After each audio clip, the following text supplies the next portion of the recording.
Hey, I'm Ryan Reynolds. Recently, I asked Mint Mobile's legal team if big wireless companies are allowed to raise prices due to inflation. They said yes. And then when I asked if raising prices technically violates those onerous 2-year contracts, they said, "What the f*** are you talking about, you insane Hollywood ass?" So to recap, we're cutting the price of Mint Unlimited from $30 a month to just $15 a month. Give it a try at mintmobile.com/switch. $45 upfront payment equivalent to $15 per month. New customers on first 3-month plan only. Taxes and fees extra. Speed slower above 40 gigabytes. See details. My dad works in B2B marketing. He came by my school for career day and said he was a big ROAS man. Then he told everyone how much he loved calculating his return on ad spend. My friends still laugh at me to this day. Not everyone gets B2B, but with LinkedIn, you'll be able to reach people who do. Get a $100 credit on your next ad campaign. Go to linkedin.com/results to claim your credit. That's linkedin.com/results. Terms and conditions apply. LinkedIn, the place to be, to be. Hello and welcome to Just Films and That, with me, Josh Hallam. And me, Alice Oliver. This is the podcast where we talk about films that we think are underrated, underappreciated, or we just wanted to talk about them. We're also going to get stuck into some classic films that one of us maybe hasn't seen, and maybe throw in some great guests along the way.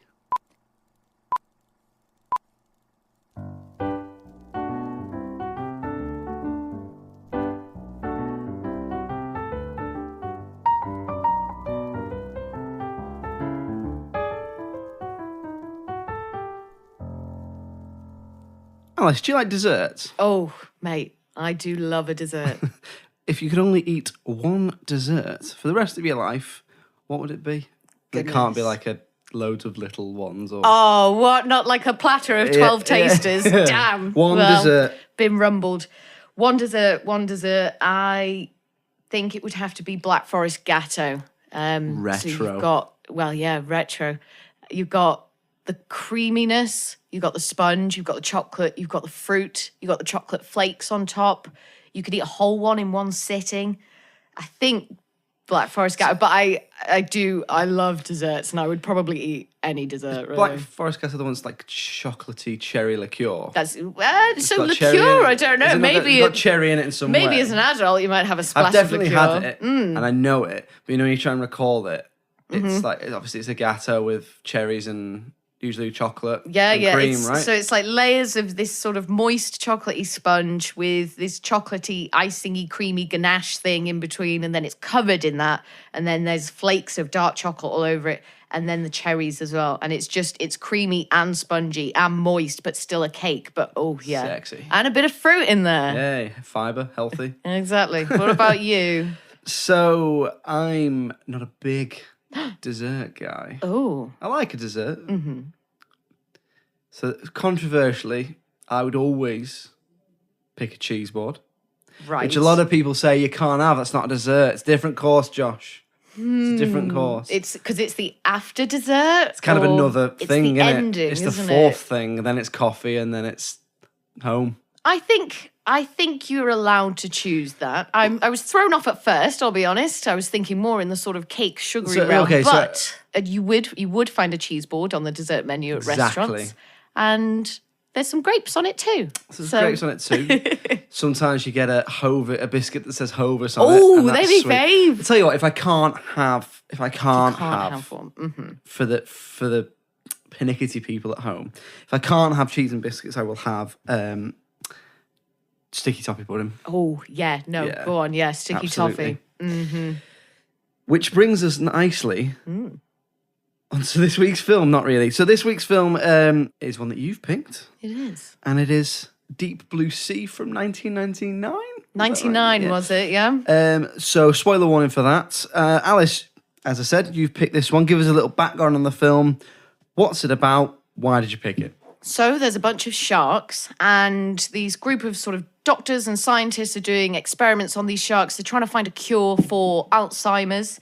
So they're sort of genetically enhancing or like pumping them full of chemicals, doing all the kinds of experiments on them. Surprise, surprise, the sharks turn on them. They've gone hyper intelligent. They can swim backwards. They recognize guns, all sorts of crazy stuff. They get too powerful. They overrun the sort of underwater village thing Research that they've facility type thing, isn't it? Yeah. They've got going on. And LL Cool J saves the day. So that's it in a nutshell. Ladies love Cool James. I think you'll find is his full name. And his parrot. So why did you pick it? I hadn't seen it since I was very young, and it wasn't one that I'd revisited since becoming an adult.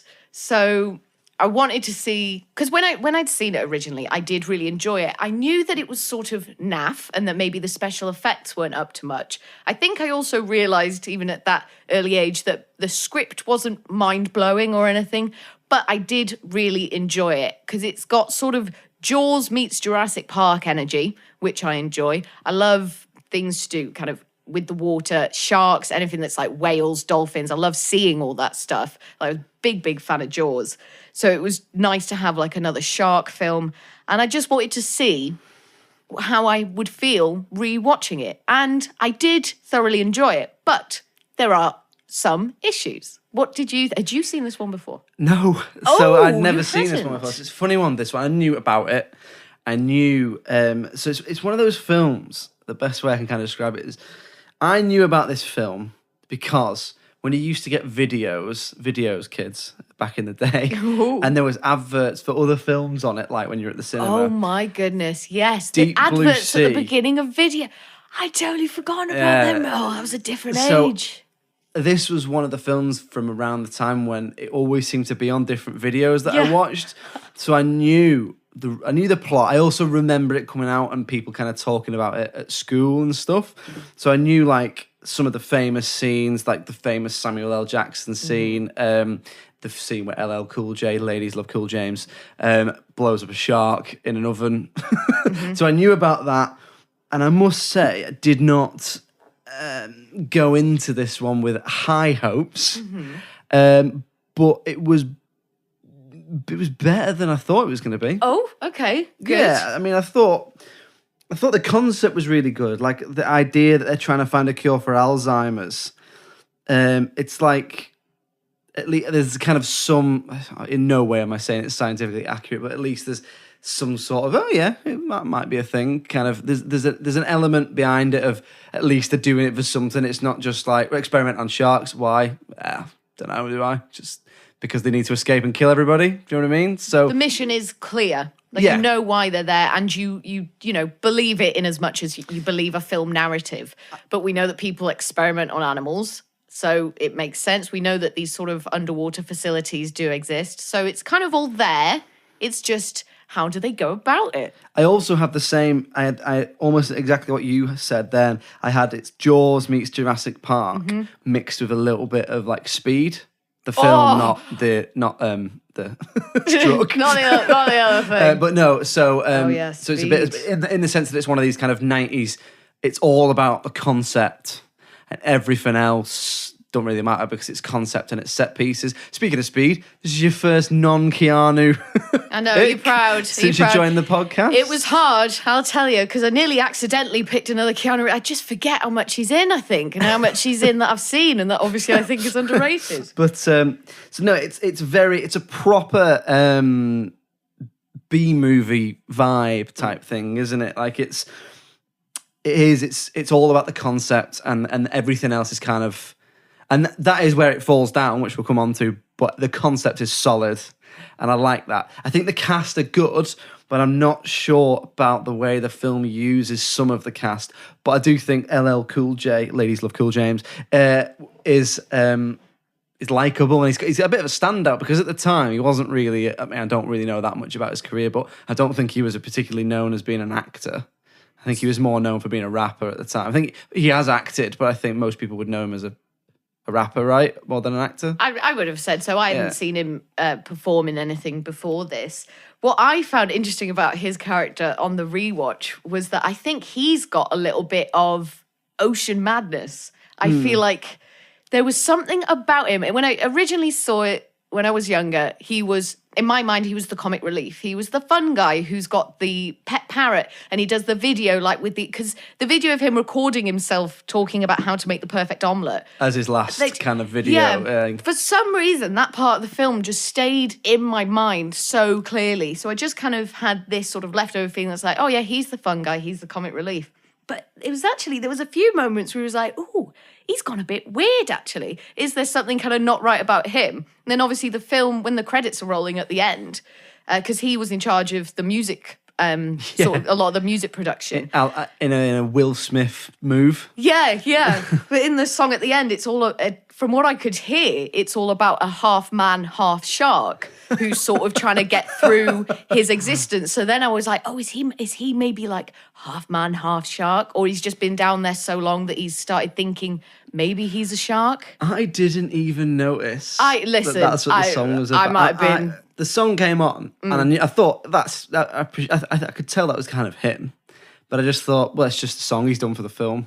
At no point I was like, this is a song about being half man, half shark. I mean, that's the vibe I got. Maybe I'd have to look at the lyrics properly, but that's definitely how I was feeling. So it was nice to kind of, because it's like having a new watching experience when you kind of think something different about a character when you see them again. And it's like, oh, yeah, that's what they were going for. I mean, maybe. I haven't got it on any sort of solid facts that he did, in fact, suffer from ocean madness. Pet bird called Bird? Bird, yes, Bird. Pet Another bird. show stealer, the parrot. Bird is great. Part of the reason that I thought that there was something odd about LL Cool J's character, I have written his name down, something Sherman. Preacher Sherman Dudley. Yeah. Sherman Dudley, and they call him Preacher. They call him Preacher, or yeah. Preach. So I didn't want to just keep calling him by the actor's name.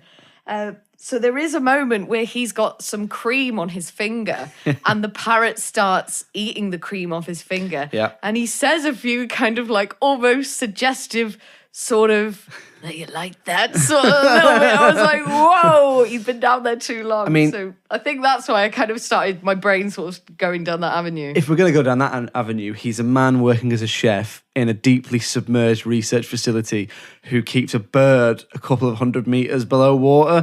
Don't give a shit about that bird. I don't know why he's so upset when it dies, because he's keeping it hundreds of meters below sea level. Yeah, the bird probably ain't happy. It was probably a relief. It made me very nostalgic. A couple of things in there. Always nice to see a floppy disk. Of course, yeah. Always The old nice to school see it's like technology. proper like the Matrix and films made around this time. Yeah. They love the floppy disk. Someone obviously went, they're going to be around for a bit, so put them Like in. these, indestructible. Definitely. So I really enjoyed how the film opens. I think that it gives you everything that the film's going to be in that opening scene. It's like you've got these 4 sort of young, sexy people out enjoying the sea. On a catamaran. Yeah, like all the kids are doing these days. And you sort of cut between them, and then you get these POV shots from the shark that I'd completely forgotten about. But I quite like that you get POV shots of the shark, and then it's kind of like, well, whose side are we on? So they're obviously all having a good time on the boat, and then the shark's introduction is fantastic when it comes up like that. But the CGI leaves a lot to be desired. Now, obviously, Jaws nailed it because they used like a model for most of it. It Bruce. wasn't as Brucey. So they weren't as reliant on the CGI. Not that it would have been up to much back then anyway, but obviously they completely rely on CGI for these sharks, as far as I can tell. I don't know if there may be some moments, where they cut to a tail whip of an actual shark for added realism. And I did also try to think, would it have been a better film if the sharks if it was better quality, if the sharks were animated better? But I don't think really it would have been. I found a lot left to be desired in a lot of the performance. I don't even really think Samuel L. Jackson was that good. He was there and it was great, but he just sort of, I didn't feel like any of them had become their character. It felt very much like they turned up and read their scripts. But something else I did notice as well that could have been the reason for that is because all of their backstories are shite.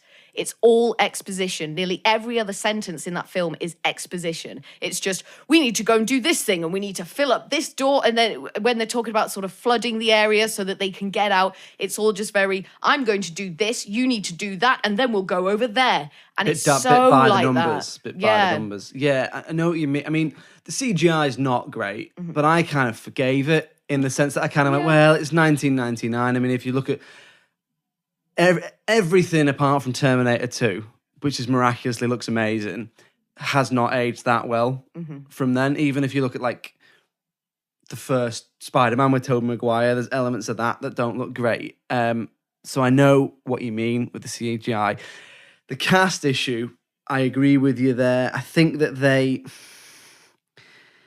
some of the dialogue and the characterization of the characters leaves it they're a bit one-dimensional and a bit wooden. So, like, I really like Thomas Jane as an actor. I think he's great.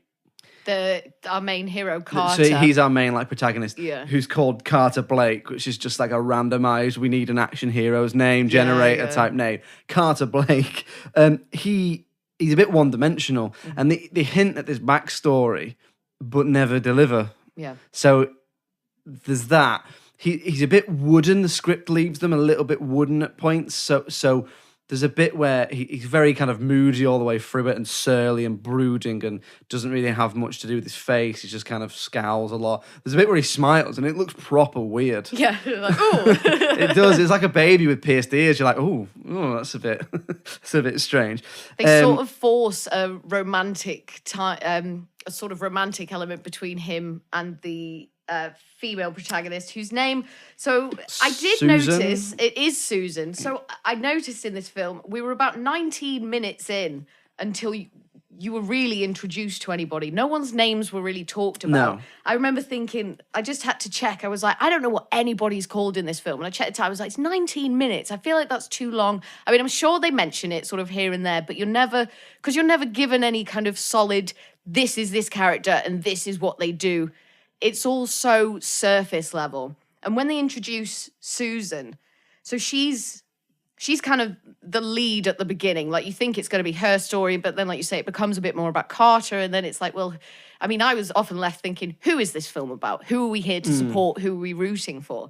But with her, when we introduced her, she's talking about, obviously, she's trying to do these experiments. Her father had Alzheimer's, and her mum had died, and she was saying, every day I have to tell him his wife's dead. And I was like, that's not how you treat someone with Alzheimer's. No. What are you talking about? If usually when someone has Alzheimer's, there's a way of speaking to them. You wouldn't just remind them every single day, no, Dad, your wife's dead. Don't you remember what happened?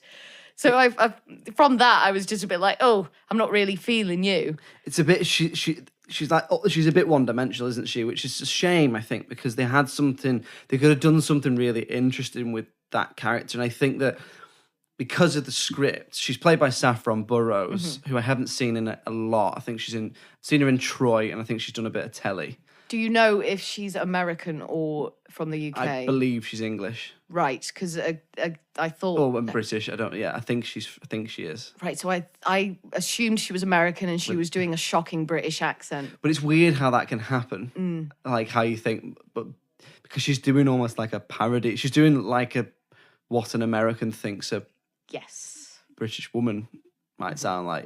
But I think that because they don't give her enough to do, she goes from being what could be this really interesting character with this kind of torn mission of curing Alzheimer's, which then leads to her breaking the ethical code and releasing the sharks, which then kills numerous people, which essentially she is kind of the villain in that sense, obviously, as well as the sharks. I mean, the sharks are animals. They kind of, have they done anything wrong? Don't know. But anyway, they could have done something really interesting there, have her being a bit of a grey area type character. Is she a villain? Is she the hero? And instead, what they do is they focus on other characters, and she becomes a bit of a damsel in distress type character, and obviously strips down to her underwear at one point. That was, and again, I sort of remembered that happened, and this is just a trope of films at the time, but it's just quick, we need to shoehorn the naked woman in there. So it's like, oh, here we go, she'll take it, and she's so clean, unrealistically clean at the time, wearing like this pristine white underwear, pulling down her wetsuit, and it's just, oh yeah, because she needs to stand on the rubber so she doesn't get electrocuted, even though she's wearing rubber shoes. Okay. Yeah. But they could have done something really interesting with that character. And I think instead they focus on other characters. So the script I think the script does a disservice to her performance. Because I think she comes across as really wooden. But when I thought about it, I actually thought she wasn't given enough to do. She's never given any much reactionary dialogue. She comes in to kind of set up the purpose, the exposition, and then otherwise she's kind of along for the ride. And then they try and give her this redemption at the end, and it just kind of didn't play for me. I don't know. It wasn't when she tries to save it at the end. I was surprised that she died. I thought that she'd survive. Well, that's how you would expect the narrative to go. Yeah. There was only two left, the man and the woman, and they fall in love. And they kiss. Yeah. But it's like, whoa, the woman dies at the end. Crazy. So that unexpected element of the script, I suppose, was good. But beyond that, I thought it left a lot to be desired in her character. But I did like some of the other casting. So I liked... Samuel L. Jackson wasn't given a lot to do. No. In terms of, he was there. So what I liked about his casting was they did something which I believe Alfred Hitchcock first did, which is you cast a very famous person in a lower budget film or in a film where then the character isn't in it all the way through. So if you think of Psycho, Janet Leigh was the biggest star of that film, and they kill her off after 30 minutes. Mm-hmm. The same thing happens with Drew Barrymore in Scream. What they do is they cast them in the film, they give them a part, and they kill them off, but they market it around the fact that they're in it. They also did it with Executive Decision with Steven Seagal. It's a bit of a technique where it's a shock, almost for shock value. So they cast Samuel L. Jackson, and everyone thought it was probably a Samuel L. Jackson film, or that he'd certainly be in it all the way through. And he's gone after half an hour, 40 minutes. So I like that element to it. I thought that was really good. It's just a shame that because the film's 21 years old, I knew that was coming. But I can imagine if you didn't at the time, it would have been great. But I did like that. I like that kind of technique. I think that's something that has been used really well in this film. I quite like the big gory deaths as well. I like that the sharks just leap out of the water and they'll just take you down. That's always fun and dramatic to watch. And like you said, it's kind of got those Jurassic Park vibes. One of the first scenes is them fly into the area in a helicopter and you get that helicopter conversation. So I'm sure directors must just love it when they get to put in a helicopter scene, because you have two people sat next to each other. They're shouting at each other to try and communicate. You've got the helicopter sounds going. You've got the scenery outside. And it's like, oh, they must be saying really important things now because they're in a helicopter. And it's just kind of like that moment. But that felt sort of a bit like shoehorned. And it didn't... Those moments are meant to be to build relationship and, build feeling between the characters. But there was something in the script that was just so lacking. Not that... My issue isn't with the story at all. Like you said, the story is great. Like I'll watch, modified sharks doing what they're doing. But the script let it down, and the just very, very clear lack of character development, I think. But that's obviously those films. That's not what you're going for. You are there it's for the gore and it's for the craziness of it. My favourite part about what you're saying with the helicopter thing is whenever I see those scenes, I can't help but think, either they're not in a real helicopter, the audio has been dubbed, or the blades must not be on, because the helicopter's so loud, which means on the day the actors must have been talking over nothing that. I just love that. But no, back to what you were saying, that the script it's a little basic for me, and it's a little formulaic as well. It's kind of this idea of, here's the setup, something goes wrong, the characters are picked off one by one, a la Jurassic Park. And also, I think the other thing with the script is it's not quite sure what it is. I mean, is it a horror film? Is it a thriller film? But what would you say? It's because I wasn't scared by it. A couple of the jump scares made me jump a little bit, but I wasn't scared by it. It didn't build tension for me. What would you say? Yeah, so maybe a couple of jump scares. I mean, I wasn't scared of it when I saw it when I was young, and I was scared of Jaws. Jaws did. Are you scared of sharks? So I am, So right. when I was a kid, it wasn't as bad. Like I could literally go into the sea for hours and hours. Like we used to go on holiday to Greece or whatever, and I'd go in the sea and swim for hours and hours. And then as I got older, and I started thinking more about sharks and about things that are underwater, and just it's kind of got worse and worse and worse. Now I can't really swim in the sea at all. I can't really go into open bodies of water. I'm literally so scared that something's going to come up and drag me down. I think that's probably because I saw Jaws and I saw Alien really, really young. Right. And so now I've just got it in my head, like, so it's going to come and grab me. Scared of aliens as well? Not as much. Definitely more so sharks. But yeah. So I'm not scared of sharks. Like, I'm not. I don't have like any huge phobias like where anything would make me go, oh no, I'm not watching that. So I so stuff might make me wince and stuff, but I'm not scared of sharks. So maybe that's why it didn't have as bigger effect on me, because I was just very much like, well, just a bit of a daft thing, isn't it? Like I suppose that's not going to happen. I think it is. It does feel self-aware as a film. I think I feel like it knows kind of what it's. I know you said you felt like you didn't feel like you knew what it was trying to be, but I mean, I feel like they're not taking themselves too seriously. I suppose I meant in terms of genre. Yeah, of what it is. But actually, it's funny because the sharks didn't bother me. The thing in the film that had more of an effect on me than the sharks was actually some of the claustrophobia. So there's bits in it where the rooms are filling up with water and they're catching their breath in these tiny little bits of air. And I'm not someone who class myself as massively claustrophobic, but that had much more of an effect. The idea of being underwater, but also trying to catch your breath, like it made me feel quite claustrophobic, quite uncomfortable. So that maybe that's just more about what I'm scared of than sharks. Maybe it's like being in a watery grave, isn't it? And kind of, if you're away from the surface, and I'm sure it's the same if you're in space as well, but just being away from air and land is quite frightening in itself. Yeah, I suppose it's that isolation, isn't it? Yeah.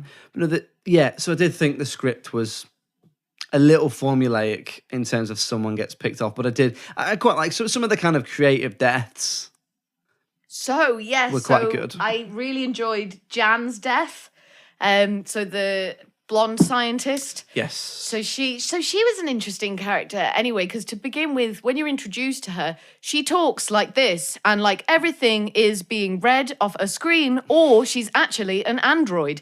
And so, because again, you kind of forget about that, and then rewatching it. So I was like, is she meant to be a robot? Is this kind of like some subtle hints that you get that, you know, aren't really explored properly? But there were moments where she sort of relaxed a bit and wasn't as stoic, I suppose. And I wonder if that is because at the beginning of the film, obviously, they're trying to uphold these pretenses. Like, no, we would never break the code and experiment on sharks. What are you talking about? Because they're kind of going with that, aren't they? Trying to keep it secret what they've been up to.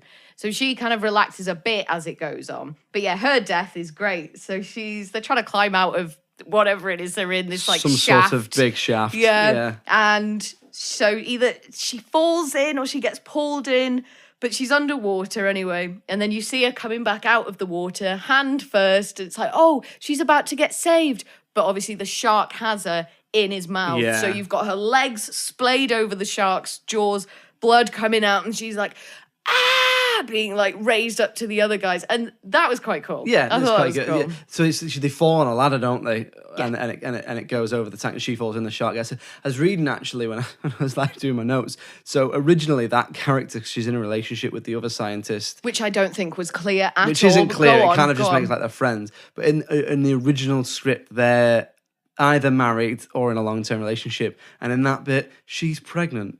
Oh, really? And it was cut because, and I quote, it was a bit much. A bit much? Oh, really? Yeah, that's the line, guys. Yeah. I mean, that's is too much, isn't it? Like, I mean, you know, come on. There's just an unnecessarily grim fact to put in the film. But it reminded me of a lot of post Jurassic Park, post Speed blockbusters. A bit like they just take the same format of a thing is happening either in a location or an event is taking place. Something goes wrong, characters start to get picked off one by one. It reminded me like this is Jurassic Park but with sharks. Yes. Have you ever seen Vertical Limit? I haven't, no. So that's like Jurassic Park, but they're all climbing a big mountain. Yeah. And it's just like something goes wrong, characters start to get picked off. Yeah. At the end, it all seems all hope is lost, and then they're fine. Phew. So it's that kind of thing. And maybe if I'd have seen it at the time, I don't know, perhaps it'd have been more affecting. But looking back on it, it was very 90s. Mm-hmm. Oh, yeah, certainly. Really iconic of the era. Definitely. Even in terms of sort of camera angles, shots, like there was so much of it that was reminiscent of, there were bits from Titanic in there that I saw, like similar shots. I was like, yeah, that's like Titanic. And then Jaws as well. Even the point of view shot you were saying about, that's Jaws, isn't it? There's point of view shots in Jaws. Yeah, there is. It's kind of like above the water. There is, thing, isn't there? Yeah, so. But I think the thing with the I forgot about the Jaws ones, but I think the camera doesn't change when it's a Jaws point of view shot, does it? It's just the camera. Whereas in Deep Blue Sea, you get sort of this added effect, Like a fisheye lens. Yeah. Type So I thing. mean, I don't know how accurate that is to how sharks actually see things. I've never And asked I know one. they never asked one. well, and they're more notorious for using their sense of smell to get Yeah. around than their eyes. But yeah, so I quite like that. But yeah, they did do that in Jaws as well. So I'm not seeing that for the first time. But you know what? It's not trying to be anything other than a kind of cheesy B movie for entertainment value, and it does deliver on that, I guess. It's not one that I thought, I'm never watching that again. I just thought it is what it is. It has its flaws, but if it was on and I had nothing else to do and I was bored, I always think of it this way. If I was in a hotel and there was only one thing on, would I rather watch this or watch nothing? And I would rather watch this than watch nothing, unlike a lot of other films I've seen.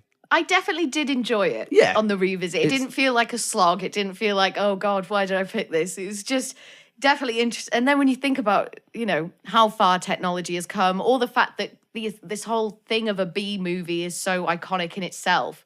So it's just, you need to take it as that genre and not as it's trying to be an action film or it's trying to be, a romance film. It definitely doesn't take itself too seriously.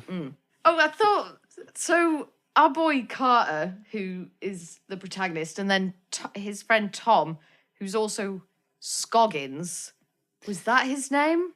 Is it? I can't remember the actor's name. Michael Rappaport. Yes. With the really bad 90s goatee. Yes. Yes, Yeah. I think it's Scoggs. Scoggs, yeah, because I'm sure he's I Tom just Scoggins. called him a bad goatee in my head. But yeah, that'll do. The other guy. So those two spent so long underwater doing very technical things with no scuba gear on, no goggles, no nothing. And they have these full-on scenes that go on for minutes and minutes at a time of them underwater playing out sort of what they're doing. And it's just so, not that I've ever had to act or had to do anything too technical underwater, but it's just so silly because like the way they sort of communicate with each other is by like putting faces or like doing big eyes, and the guy's like he keeps going like whoa every time he thinks he sees a shark and stuff. And it's like, I don't think you'd be doing that if you were having to hold your breath, worry about the fact that there are killer sharks around you, and they're not wearing any gear at all underwater. And I'm not looking for realism, obviously, at all. But I just thought, wrong film for you if you are. Yeah, definitely. But I just thought that was just something that I noted. But cool to do scenes underwater. Again, it's something different.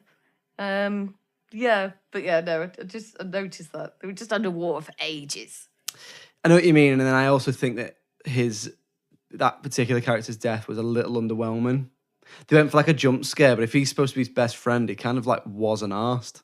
No one was asked really about anyone's deaths. Sort of the group, there wasn't much of group camaraderie. They didn't sort of fit together as one unit, even though they'd sometimes say things, or there'd be shots where you're like, oh, we're meant to think that these two are best mates and that. And then when Sherman... Preacher, what's his name? Preacher Dudley. Preacher Ladies Dudley. love Cool James. But yeah, that's what I keep going back to say.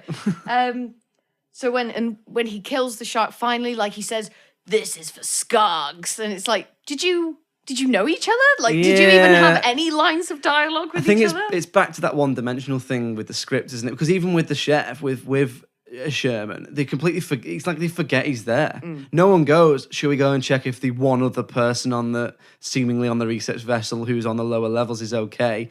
No one checks him. Then towards the end, the characters start to just find stuff that the script needs them to find. So LL Cool J's character gets bitten by a shark but escapes, and in the next scene, he's just being dressed by a first aid kit. But there's no sign of this first aid kit having been found, because at this point, the whole research facility has started to explode and is being submerged. But Saffron Burrows' character, Susan, just finds this kit. Then bone dry in a flooded facility. Then when they're going to kill the shark, he just finds a harpoon. But I suppose that's why it's a B movie in terms of it doesn't really matter, because it's all about the concept, it's all about the set pieces, and it's not pretending to be anything more. And I think that's why it's dated for me, because back then it was about the concept, the execution, the set pieces, whereas now blockbusters are kind of a little bit more intelligent. Somewhat. In terms of if you look at, like, I don't know, Dunkirk or I'm trying to think of another like big blockbuster. It's Even some of the hard. Marvel films. Well, I was going to say, they're I feel like it's hard to name any modern blockbuster now that isn't Marvel. Baby Driver. There's one Would you say for that's a you. blockbuster, yeah? I'd say Is that- it's a big yeah? film. It's got a huge cast and stuff, isn't it? Yeah. I think what I mean is these days, these scripts are developed and developed and developed. Yeah. Whereas back in the day, you get the impression that they kind of they wrote a dialogue, they did a bit of development, and then they just made the film and kind of went, well, it's all about the dollar, and developed it as they went along. Yeah. But it's definitely unashamedly a cheesy B movie. Mm-hmm.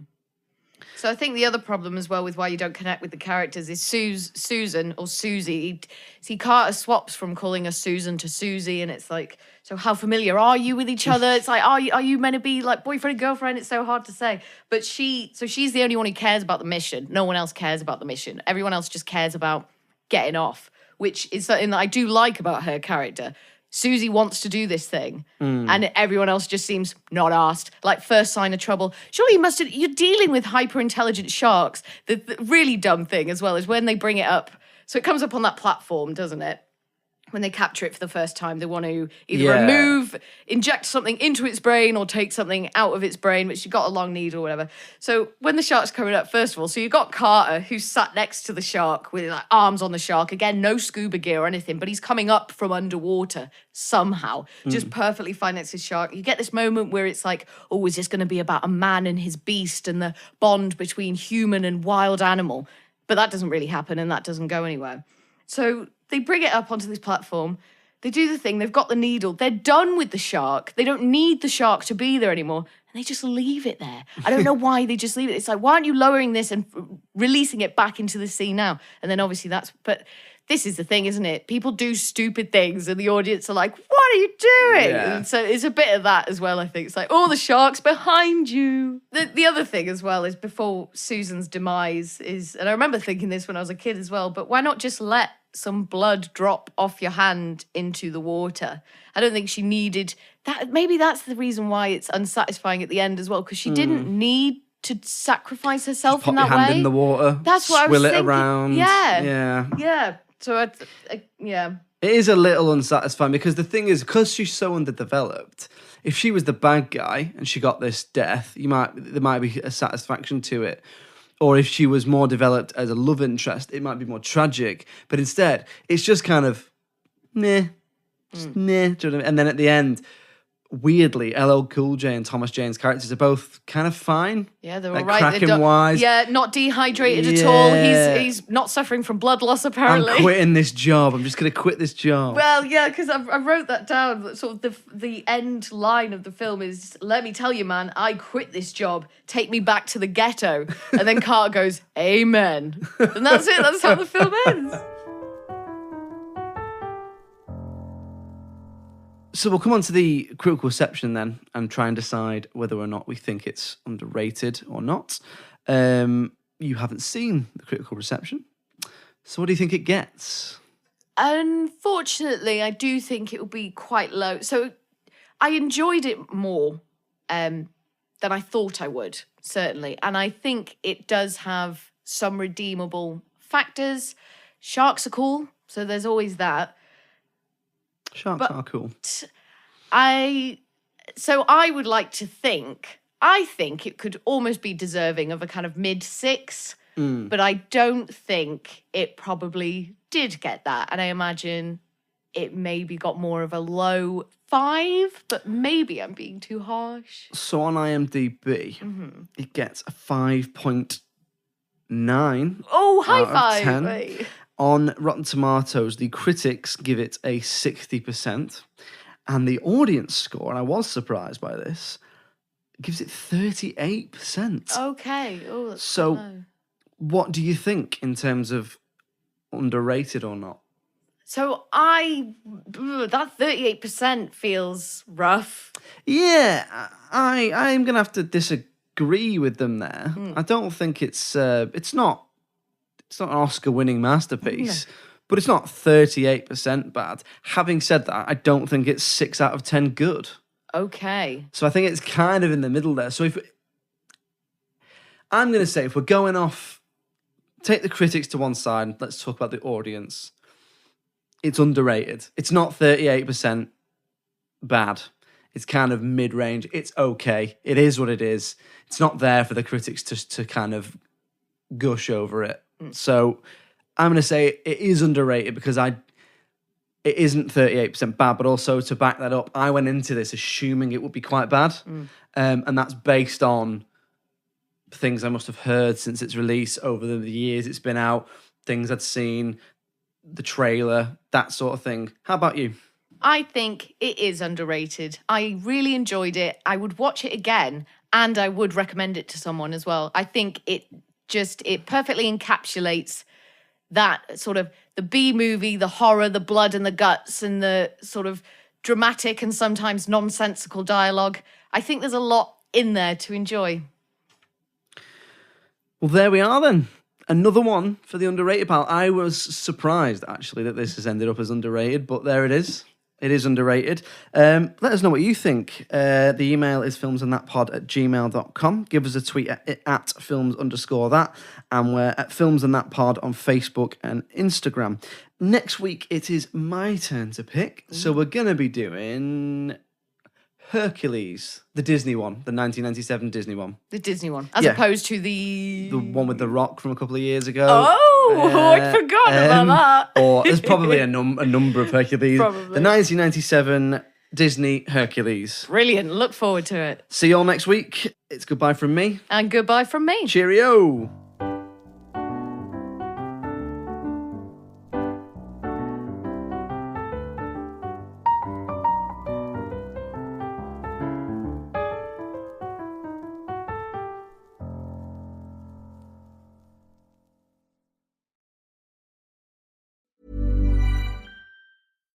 You've been waiting all year, and the moment is finally here. Boll & Branch is the bedding brand for better sleep, and their best sale of the year is happening now. Right now, you can get 25% off the organic cotton sheets loved by millions of sleepers. They feel breathable, luxuriously soft, and get softer with every wash. Shop Boll & Branch's cyber event with extended returns for the holiday season. Hurry to bollandbranch.com and use code BUTTERY for 25% off everything. Limited time only. Exclusions apply. See site for details. Cue the fireplace and your favorite fall movie. There's nothing better than a cozy evening at home with a glass of First Leaf wine. First Leaf is a personalized wine club that delivers right to your door. Sounds magical, right? They get to know your favorite tasting notes, which varietals you enjoy, and whether you prefer sweet or dry wines. So in every shipment, you get bottles tailored to your unique palate. Go to tryfirstleaf.com/fall to get your first 6 wines for just $44.95 with free shipping. Every idea starts with a problem. Warby Parker's was simple. Glasses are too expensive. So they set out to change that.